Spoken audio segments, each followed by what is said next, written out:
Hey guys, welcome back to another speed build on the channel. This one is one that was a bit of a challenge I did for myself. I have found out that I am one of the slowest builders in the whole entire universe. So this tiny little house that you see was my challenge to myself to do in under an hour, and I did it. You probably are looking at it going like, I could probably knock that out in 20 minutes, and you probably could, but for me, for some reason, I am just the world's slowest builder. So here we are. It's kind of like an A-frame traditional front house, and I actually saw a picture on Pinterest of a little pink house that was sort of this shape, and I initially wanted to make it cutesy. I wanted it to be a nice little traditional starter for a family, and it just kind of morphed into something else, which you'll see.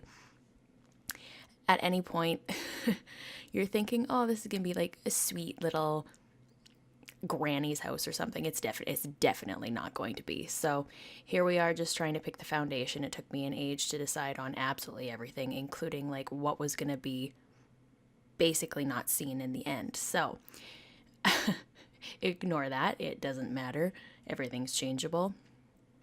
The reason I did this too is a build that I'm working on currently, like as I'm filming this one, is a project that I've been working on for probably a week and a half, 2 weeks, and it's part of what I'm calling the Forgotten Hollow revitalization project.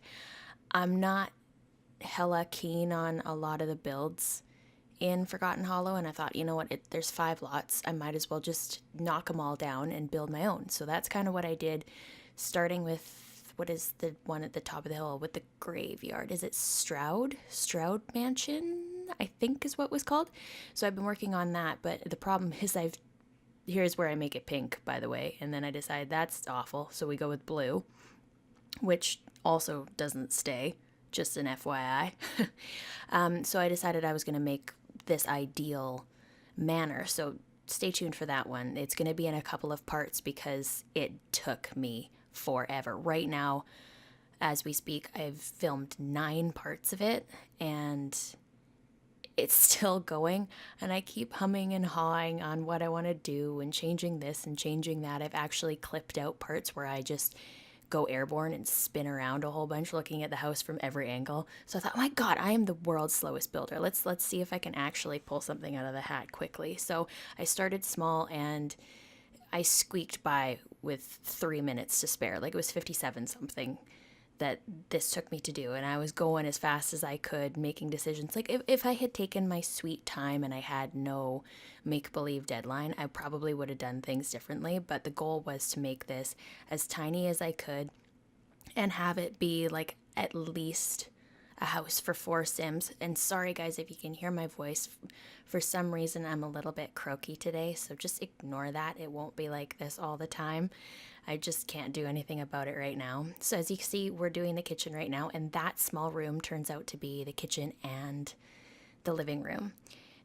And I've tested it, had to shuffle around a few little things, but like we managed to make it work. There is no computer in this build. You could probably get one in, there's a spot that ends up being right now where the fridge is. You could probably get one in there if you shuffle the door over to the side of the master bedroom, if you were tricky, or just put it where the bar stools are, or where they will be there. Like put a computer in front of one of the bar stools, because as far as I know, they can sit on a bar stool and play on the computer.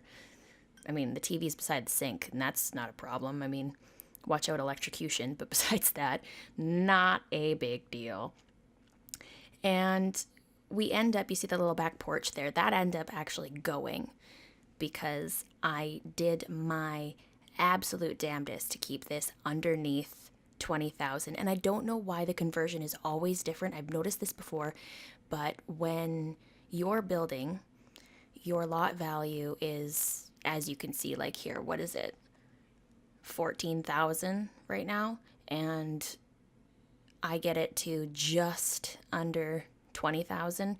When I upload to my personal library, it was showing that it was 18,000. So, I mean, give or take, but I consider a starter 20,000 and under. I know that it does skew when you have different amounts of Sims in a household. So this one probably you could get away with having a larger budget, but I thought, nah, we're going to do it this way.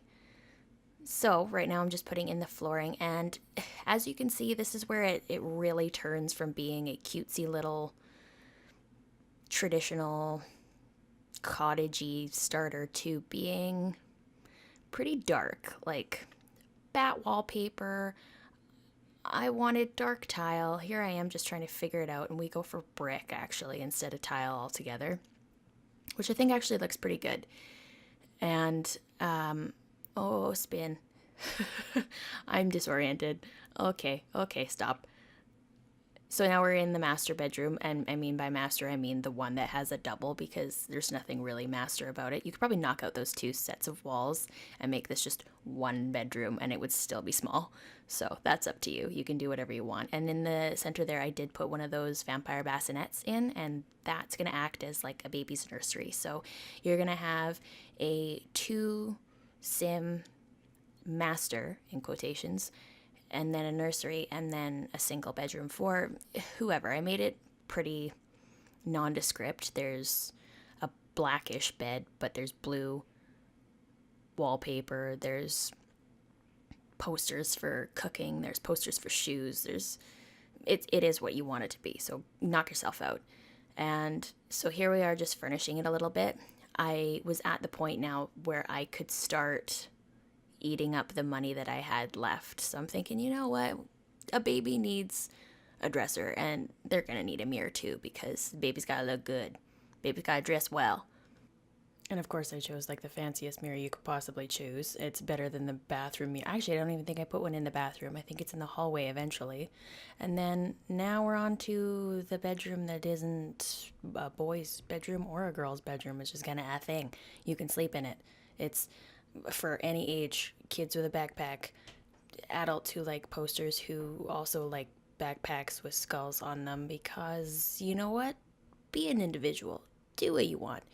I put some cereal boxes there with some like empty cans, thinking, you know, gross teenager who doesn't pick up after themselves, and then I realized this is supposed to be a vampire starter home because I decided that, but they don't eat human food, so that's a thing. Finding some wall art here, something that was, I don't know, trees, creepy, maybe. I decided pretty quick from where we are now that beige and red just didn't seem creepy enough, so that does get changed eventually. We're just on the outside here playing with landscaping, and this kind of just takes on a life of its own. It's probably the final little segue into, we're gonna make this way more creepy than it actually is. So dead trees, brown grass, some gravel, and I was just trying to get the right ratio so it didn't look like I spewed brown all over the ground there, and it had some sort of flow, like it looked like it was natural. And here's me spinning. That's what I do when I don't know what to do next. I go for an aerial view up top, and I spin around from all directions, deciding where I want to attack the project from next. So here I've moved the fridge, I've gotten rid of the back. There is that little spot, if you saw, beside the fridge. I don't think I actually put anything there in the end. I'm pretty sure I don't. So that's open for you guys to get creative and try and shove something else in there if you want to do a computer or whatever. That was just me hitting a glass, if you heard that.